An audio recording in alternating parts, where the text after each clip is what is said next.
ನಮಸ್ಕಾರ. ಇತ್ತೀಚೆಗೆ ನೀವು ನೋಡಿರ್ಬೋದು, ಈಗ ಎಲ್ಲವೂ ಕೂಡ ನಿಮ್ಮ ಬೆರಳಿನ ತುದಿಯಲ್ಲೇ ಸಿಗ್ತಾ ಇದೆ.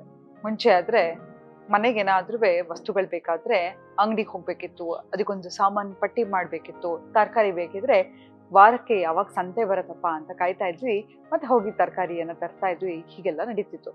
ಈಗೇನಾಗಿದೆಯಪ್ಪ ಅಂತ ಹೇಳಿದ್ರೆ, ಎಲ್ಲವೂ ಕೂಡ ಫಿಂಗರ್ ಟಿಪ್ ಅಲ್ಲೇ ಸಿಗ್ತಾ ಇದೆ. ಡಿಸ್ಕೌಂಟ್ ಅಲ್ಲಿ ಸಿಗ್ತಿದೆ. ನಾನು ಬಟ್ಟೆ ತಗೋಬೇಕು, ಒಡವೆ ತಗೋಬೇಕು, ಅಥವಾ ಮನೆಗೆ ಹಣ್ಣು ತರಬೇಕು, ಸಾಮಾನು ತರಬೇಕು ಅಂತ ಹೇಳಿದ್ರೆ ನಿಮ್ಮ ಬೆರಳಿನ ತುದಿಯಲ್ಲೇ ಸಿಗ್ತಾ ಇದೆ. ಹಾಗೆ ಈಗಿನ ಕಾಲದಲ್ಲಿ ಡೇಟಿಂಗ್ ಯುಗ ಕೂಡ ಬದಲಾಗ್ತಾ ಹೋಗ್ತಾ ಇದೆ.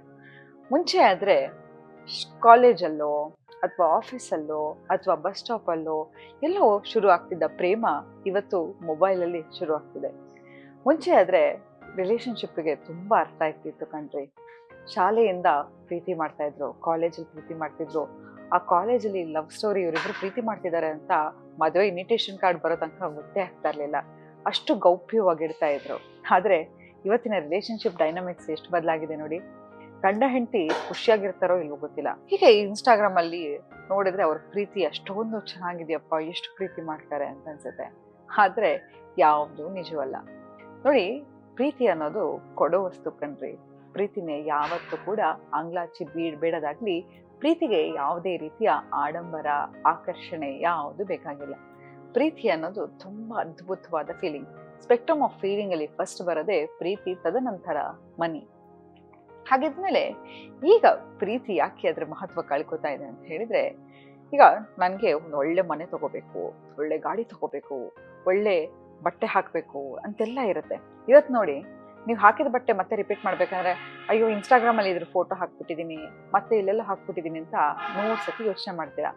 ಹಾಗೆ ಇವತ್ತು ರಿಲೇಶನ್ಶಿಪ್ಪು ನನಗೆ ಯಾವ ತರ ಗಂಡ ಬೇಕು, ನನಗೆ ಯಾವ ತರ ಹೆಂಡತಿ ಬೇಕು ಅನ್ನೋದಕ್ಕಿಂತ ಸಮಾಜಕ್ಕೆ ವ್ಯಾಲಿಡೇಷನ್ ನೋಡ್ತಾ ಇದೀವಿ.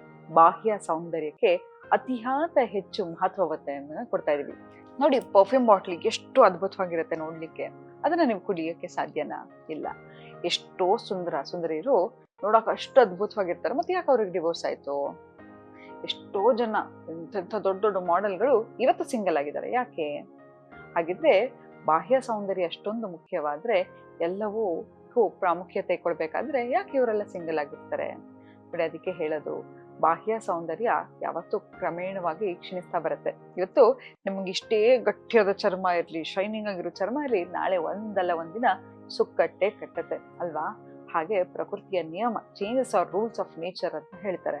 ಹಾಗಿದ್ಮೇಲೆ ನಾವು ಎಲ್ಲರೂ ಇಲ್ಲಿ ಪರ್ಮನೆಂಟಾ? ಇಲ್ಲ ಕಣ್ರಿ.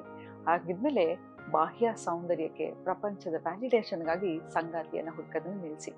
ಇವತ್ತು ನನ್ಗೇನೋ ಒಂದು ಹುಷಾರಾಗಿರಲ್ಲ, ಏನೋ ಒಂದು ನೋವಿರುತ್ತೆ, ಅದನ್ನ ಕೂತು ಏನಾಗಿದೆಯಪ್ಪ ನಿನ್ಗೆ, ಯಾಕೆ ಹೀಗಾಗ್ತಿದೆ ಅಂತ ಕೇಳೋ ತಾಳ್ಮೆ, ಸಹನೆ, ಸೌಜನ್ಯ ಜನ ಕಳ್ಕೊತಾ ಹೋಗ್ತಿದ್ದಾರೆ.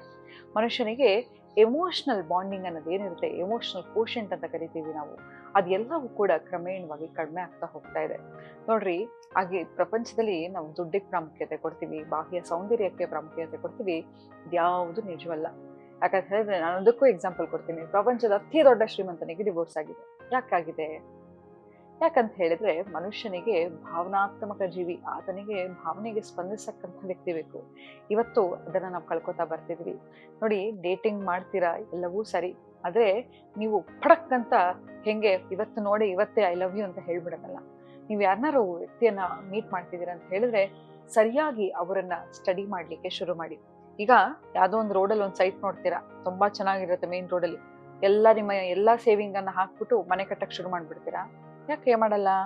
ಎಲ್ಲ ಡ್ಯೂ ಡಿಲಿಜೆನ್ಸ್ ಮಾಡ್ತೀರಾ, ಲಾಯರ್ ಹತ್ರ ಹೋಗ್ತೀರಾ, ಅಥವಾ ಯಾರು ಓನರ್ ಅಂತ ಕೇಳ್ತೀರಾ, ಎಲ್ಲಾ ರೀತಿಯ ಡಾಕ್ಯುಮೆಂಟ್ಸ್ ಪಕ್ಕಾ ಆದ್ಮೇಲೆ ಕೂಡ ಅಗ್ರಿಮೆಂಟ್ ಅನ್ನ ಮಾಡ್ಕೋತೀರಾ.